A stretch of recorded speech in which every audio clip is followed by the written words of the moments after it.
بڑی کمال کی آیت ہے، بلکہ یہ آیت جو سمجھیے ہمارے فیملی کے نظام کو، میاں بیوی کے معاملات کو، زوجین کے حقوق کو اور وراثت کے معاملات کو بڑے کمال کے ساتھ بیان کرتی ہے۔ یعنی ایک ہی آیت میں پورے گھر کے نظام کو شاندار انداز میں ہمیں چلانے کا فارمولہ رب کریم نے عطا کیا۔ کیا کمال کی کتاب ہے قرآن پاک، کیسا کلام اللہ ہے جو ہمیں دنیا میں زندگی کیسے گزارنی ہے، فیملی لائف کیسے گزارنی ہے، کاروبار میں کیا احتیاطیں کرنی ہے، عوام میں کیسے رہنا ہے، اللہ کی رضا والے کام کیسے کرنے ہیں، جنت کی تیاری کیسے کرنی ہے، سب کچھ قرآن میں موجود ہے۔ پرابلم یہ ہے ہم قرآن پڑھتے نہیں، سمجھتے نہیں۔ اگر قرآن سے دوستی ہو جائے نا پھر پرابلمز نہیں رہیں گے، ٹھیک ہے نا۔ ہمیں گائیڈ لائنز آگے پیچھے سے مل رہی ہوتی ہیں، ہم قرآن سے نہیں دے رہے ہوتے۔ اچھا ایسا تو ہے نہیں کہ قرآن صرف عربی میں ہے، ہمارے علماء کرام نے ہمارے لیے اتنی آسانی کر دی، آسان اردو میں ترجمے کر دیے، آسان اردو میں تفسیریں لکھ دی۔ اچھا پھر وہ تفسیریں بھی دعوت اسلامی والوں نے تو اور آسان کر دیا کہ اس کی ویب سائٹ پہ اس کو فری ڈاؤن لوڈ کے لیے رکھ دیا، اس کی اپلیکیشن بنا دی، خرچہ بھی نہیں ہوتا۔ اچھا جو پڑھ نہیں سکتے اس کے لیے آڈیو تفسیر بھی جاری کر دی کہ کم از کم سن لیں۔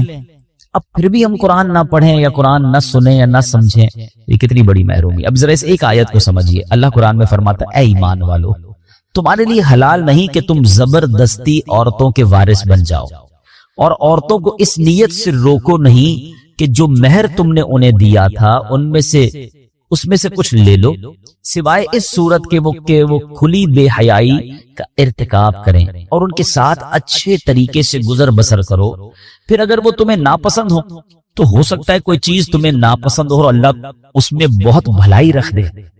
اب یہ ایسی کمال کی آیت ہے، اور زمانہ جہلیت کا ایک بڑا عجیب و غریب دستور تھا، اس کو بھی یہاں اللہ نے ڈسکس فرمایا۔ اب اس کا شان نزول کیا ہے؟ اسلام سے پہلے اہل عرب کا یہ دستور تھا کہ لوگ مال کی طرح اپنے رشتہ داروں کی بیویوں کے بھی وارث بن جاتے تھے، معاذ اللہ۔ یعنی عورتیں بھی ایک طرح سے مال کی طرح ہوتی تھی، یعنی کسی کا انتقال ہوتا تو اس کا مال بڑھتا تھا نا، تو اس کی بیوی کے بھی کوئی نہ کوئی وارث بن جاتا۔ چاہتے تو بغیر ہی مہر کے اپنی زوجیت میں رکھتے، یعنی اپنی بیوی بنا لیتے، یا کسی اور سے شادی کرواتے اور مہر خود لے لیتے کہ بھئی یہ تو میرا مال ہے نا، شادی تم کر لو، مہر مجھے دے دو۔ یا انہیں آگے شادی نہیں کرنے دیتے بلکہ اپنے ہی پاس رکھتے تھے تاکہ ان کو جو مال وراثت ملا ہے وہ ان لوگوں کو دے دیں، تب یہ ان کی جان چھوڑیں گے۔ یعنی وہ پیسے وراثت میں عورت کو ملے کر تم اب میری ہو گئی، اب تمہارے پیسے بھی میرے ہیں۔ اچھا، یا عورتوں کو اس لیے روک کر رکھتے تھے کہ یہ مر جائیں گی تو روکنے والے لوگ پھر ان کے مال کے وارث بن جائیں گے۔ الغرض وہ عورتیں ان کے ہاتھ میں بالکل مجبور ہوتی تھی، اپنے اختیار سے کچھ نہ کر سکتی تھی۔ اس رسم کو مٹانے کے لیے یہ آیت نازل فرمائی۔ کتنا پیارا مذہب ہے ہمارا کہ اسلام سے پہلے عورتوں کا یہ حال تھا، پیر کی جوتی مال کی طرح ایک دوسرے کے بعد ٹرانسفر ہوتی رہتی تھی، کوئی عزت نہیں، کوئی تعظیم نہیں۔ اس آیت مبارکہ میں اللہ پاک نے اہل ایمان کو، بات کس سے کی اللہ نے؟ اے ایمان والے، اہل ایمان کو عورتوں سے متعلق متعدد بہت سارے آرڈرز عطا فرمائے، احکام عطا فرمائے، چنانچہ فرمائے کہ عورتوں کا زبردستی وارث بن جانا تمہارے لیے حلال نہیں۔ اچھا یہاں کچھ مزید تھوڑا سا ہم جو یہ وراثت کا پرابلم آج کل چل رہا ہے کہ وارثوں کا مال لوگ ہڑپ کر جاتے ہیں، مال وراثت میں ہیرا پھیری، اپنے اسے ہڑپ کر جانا، حقداروں کو محروم کرنا، یہ زمانہ قدیم سے چلا آ رہا ہے۔ اسلام سے پہلے بھی لوگ جہالت میں یہ کام کرتے تھے اور یہ سخت ظلم ہے۔ یاد رکھیے کہ جو جاہلیت عرب کے لوگ تھے بچوں اور عورتوں کو وراثت سے محروم کر دیتے، کہتے بچوں اور عورتوں کی وراثت نہیں ہوتی، ان میں جو زیادہ طاقتور ہوتا، زیادہ اثر والا ہوتا تھا وہ جناب بغیر کسی تعامل کے، بغیر کسی ہیزیٹیشن کے وہ سارا مال سمیٹ لیتا تھا، مرنے والے میراث پر قبضہ کر لیتا، کمزوروں کا حصہ چھین لیتا۔ اور ہمارے یہاں بھی برے صغیر میں بھی اسلام سے پہلے دیگر قوموں میں یہ معاملات تھے کہ عورتوں کو والدین کے مرنے کے بعد ان کی بیٹیوں کو اور بیویوں کو، عورتوں کو وراثت کا مال نہیں دیا جاتا تھا۔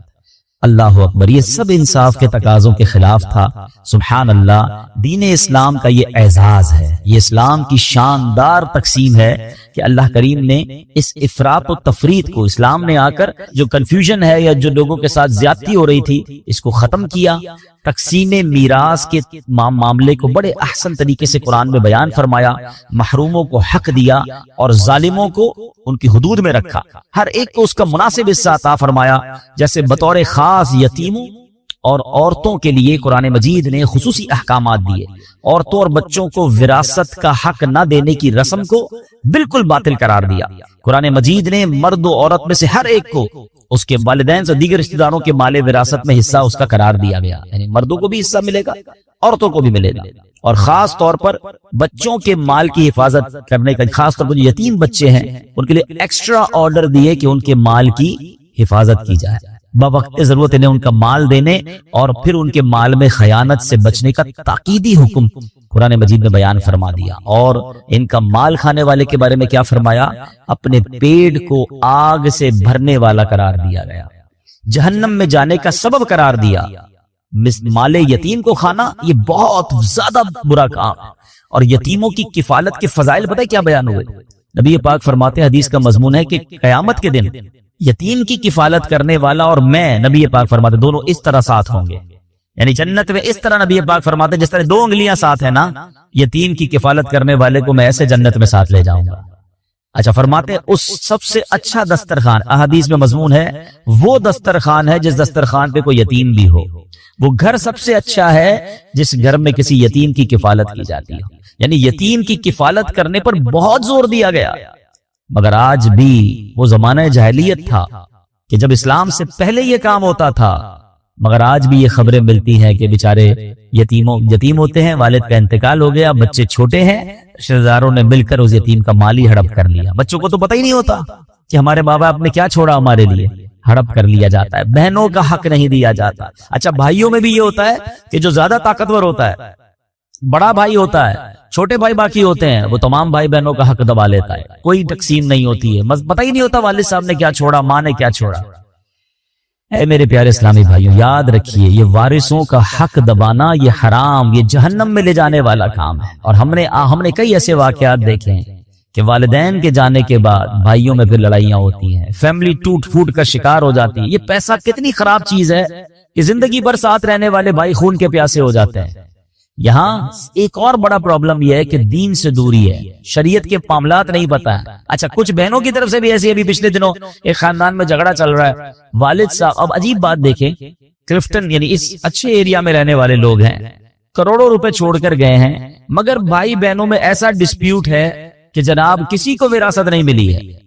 اچھا وراثت نہیں مل رہی، پراپرٹی بک نہیں رہی، انہی کے بچوں کو میں نے دیکھا کہ بیچارے وہ رکشہ چلا رہے ہیں، اور جناب وہ کروڑ پتی ماں باپ کے بیٹے ہیں اور کھانے پینے کے لیے کچھ نہیں، علاج کے پیسے نہیں ہیں۔ ایک بار مجھے کوشش کرنے کا موقع ملا، میں نے کہا بھائی جب ماں باپ اتنے چھوڑ کر گئے ہیں، سب بھائی بہن بیٹھے ہیں اور تقسیم کر لے۔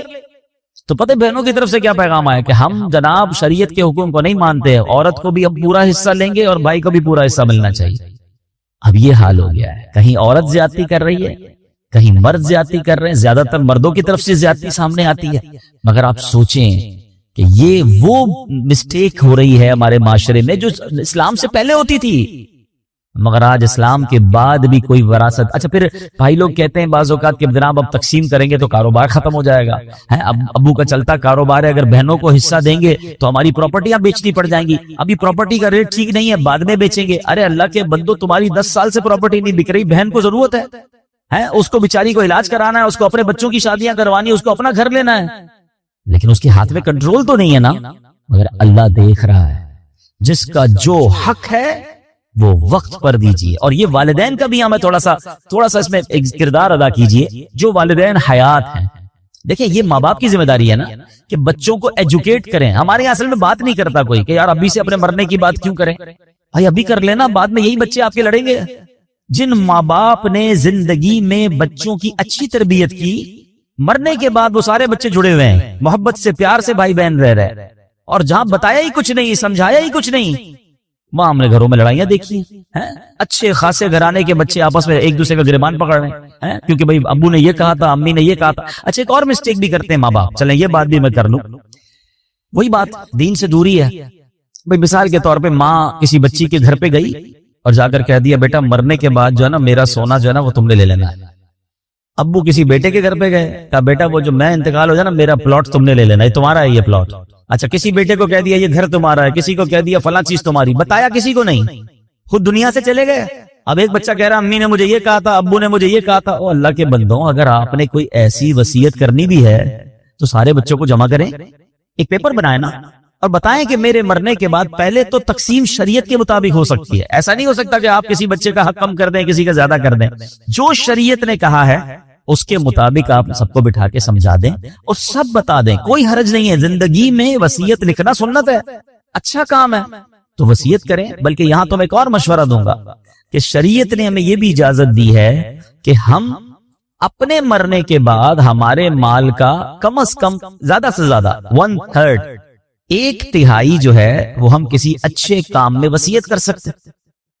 تو اگر اللہ نے آپ کو زیادہ مال دیا ہے تو آپ یہ بھی وصیت کریں کہ بھئی میرے مرنے کے بعد مثال کے طور پہ آپ کے مال کا 30%، 20%، 25% کسی صدقہ جاریہ والے کام میں کیا جائے، باقی بچوں میں شرعی حساب سے تقسیم ہو جائے۔ اگر یہ وصیت آپ کر جاتے ہیں تو فائدہ کیا ہوگا کہ اگر آپ کے مرنے کے بعد آپ کا جتنا بھی سرمایہ ہے اس کا 20-25% آپ ہی کے لیے خرچ ہو جائے، آپ کے مرنے کے بعد آپ کے لیے صدقہ جاریہ ہو جائے، کوئی مسجد، کوئی مدرسہ، کوئی کنواں، کوئی یتیم خانہ، بہت سارے صدقہ جاریہ کے کام ہیں، آپ کو جو پسند آتا ہے، کسی اچھی تنظیم کو آپ کو لگتا ہے کہ یار یہ لوگ اچھا کام کرتے ہیں، ان کو دے دینا، یہ میرے لیے صدقہ جاریہ کا کام کریں گے، تو آپ کے تو وارے نیارے ہو جائیں گے۔ لیکن کلیئر کر کے جائیں، جھگڑا چھوڑ کے نہ جائیں۔ اور میں آج دوبارہ، اللہ کرے میری یہ بات ان لوگوں تک پہنچے، بہت سارے میسیجز آتے ہیں بہنوں کی طرف سے آتے ہیں کہ ہمارے بھائی ہمارا حق نہیں دے رہے، وہ بیچاریاں کیا کریں، اپنے بھائیوں سے کیسے لڑیں؟ خدا کے واسطے خدا کا خوف کریں وہ لوگ کہ جو وراثت دبا کے بیٹھے ہیں، جو جن کا حق ہے وہ انہیں نہیں دے رہے، یہ حق تمہیں برباد کر دے گا۔ وہ بہن تو بیچاری کچھ نہیں کہہ پائے گی مگر اللہ تو دیکھ رہا ہے نا۔ جو یتیم کا مال ہے وہ بھی پورا ادا کریں۔ اگر یتیموں کا مال ہے اور بچے چھوٹے ہیں، ان کو ابھی بھی نہیں دے سکتے، تو علماء کرام کے پاس جائیں، وہ آپ کو طریقہ بتائیں گے کہ ان کا مال کیسے محفوظ کریں، کیسے ایسی جگہ ترکیب بنائیں کہ جب یہ بڑے ہوں تو ان کو پورا مال ان کا ملے۔ یہ ذمہ داری ہے، اور یہ اپنے بارے میں سوچے کہ اگر میرا انتقال ہو جائے اور میرے بچے چھوٹے ہوں اور میرے چھوٹے بچوں کا کوئی مال دبا جائے تو کتنی تکلیف ہوگی۔ تو آج کسی کے بچوں کا کوئی مال دبا رہا ہے، وہ سوچے کل تمہارے بچوں کے ساتھ ایسا نہ ہو جائے۔ جس طرح اپنے بچوں کی فکر کرتے ہیں، اس طرح یتیم کے مال کی فکر کرنی چاہیے کہ وہ جب بڑے ہوں، ابھی بچپن میں بھی ان کی خیر خواہی ہو، اچھی تربیت ہو، اچھی تعلیم ہو، دین سیکھیں، اور جب بڑے ہو جائیں تو ان کا جو حق ہے وہ انہیں لوٹا دیا جائے۔ اچھا، قرآن یہاں پر کئی جگہوں پر، یہ ایک جگہ پر نہیں، قرآن نے بار بار یتیم کے مال کی احتیاط اور یتیم کے مال میں گڑبڑ نہ کرنے پر بار بار تنبیہ کی۔ ایک جگہ قرآن میں ارشاد ہوتا ہے وَتَأْكُلُونَ التُّرَاثَ أَكْلًا لَمًّا وَتُحِبُّونَ الْمَالَ حُبًّا جَمًّا۔ قرآن کہتا ہے اور میراث کا سارا مال جمع کر کے کھا جاتے ہو اور مال سے بہت زیادہ محبت رکھتے ہو۔ قرآن تنبیہ کر رہا ہے، سمجھا رہا ہے، اور بار بار کہیں آگ میں جلنے کے بارے میں بتایا جا رہا ہے۔ وراثت کا مال کھاؤ گے تمہارے لیے آگ بن جائے گا، جہنم میں لے جانے کا سبب ہوگا۔ تو یہ نہ سوچے کاروبار کا کیا ہوگا، یہ نہ سوچے کہ پراپرٹی کا ریٹ کم ہے، جس کا جو حق ہے اس کو دے دیں، اپنے سرمایہ میں کام کریں، اللہ اس میں برکت ڈال دے۔ یہ الگ بات ہے کہ بہنیں کہتی ہیں کہ ٹھیک ہے کاروبار چل رہا ہے، پراپرٹی ہے، جب اچھا ریٹ آ جائے تب، اگر کتنا آپس میں رضامندی سے ڈیلے ہو رہا ہے پھر کوئی پرابلم نہیں ہے، مگر کلیئر تو کر دینا کہ یہ آپ کا حصہ ہے، یہ آپ کا حصہ ہے، یہ آپ کا ہے۔ اب بتائیں کیا کرنا ہے، پراپرٹی یا کاروبار میں سے نکال کے دے دوں، یا آپ کہیں تو ساتھ مل کر چلتے ہیں، تو پھر کوئی ایگریمنٹ کر لیں۔ آج بھائی بہن زندہ ہیں، کل کسی کا انتقال ہو جائے گا، ان کے بچوں کو کیسے پتا چلے گا کہ ہمارے والدین کا کیا حصہ تھا؟ جتنا کلیئر کر کے، جتنا واضح کر کے چلیں گے، اتنا انشاءاللہ خاندان میں جھگڑا نہیں ہوگا۔ اب یقین کریں، میں ان بھائی بہنوں کو ایک پیغام دینا چاہتا ہوں، ماں باپ چلے گئے نا، ان کی روح خوش کرنی ہے، کبھی آپس میں لڑائی مت کرنا، جڑ کے رہنا، مٹھی بن کے رہنا، وہ ہمیشہ راضی رہیں گے۔ یہ جو پیسوں کے لیے لڑتے ہیں، الگ ہو جاتے ہیں، ایک دوسرے کا منہ نہیں دیکھتے، سوچو قبر میں کتنی تکلیف ہوتی ہوگی۔ تو کلیئر کر لیں، بھائیوں، بڑے بھائیوں کو چاہیے تھوڑا دل بڑا کر لیں، تھوڑا بہن کو زیادہ چلا جائے کوئی بات نہیں، وہ بہن ہے، یہ میری بہن ہے اور میرا خون ہے۔ ایک ایک روپے کے لیے، تھوڑے تھوڑے پیسوں کے لیے بھائی بہن لڑ رہے ہوتے ہیں، اسلام یہ نہیں چاہتا، شریعت نہیں چاہتی۔ اللہ کرے کہ یہ بات سمجھ آ جائے، اور جس کا جو حق ہے وہ اسے ہمیں دے دینا چاہیے۔ سرکار دو عالم علیہ الصلوۃ والسلام کی ایک حدیث سنیں، اللہ کے نبی فرماتے ہیں من قطع میراث وارثہ قطع اللہ میراثہ من الجنۃ یوم القیامہ۔ اللہ کے حبیب فرماتے جو شخص اپنے وارث کی میراث کاٹے گا، اللہ تعالیٰ قیامت کے دن جنت سے اس کی میراث کاٹ دے گا۔ کر لو جو کرنا ہے، قبضہ کر لیا ہے بہن کے مال پر، یتیم کے مال پر، کوئی کچھ کر نہیں سکتا۔ ارے کل جنت میں جانے سے روک دیے گئے تو کیا کرو گے؟ کتنے دن جینا ہے اس مال کے ساتھ اس دنیا میں؟ تھوڑے سال تو رہ گئے ہیں، پھر سب نے جانا ہے۔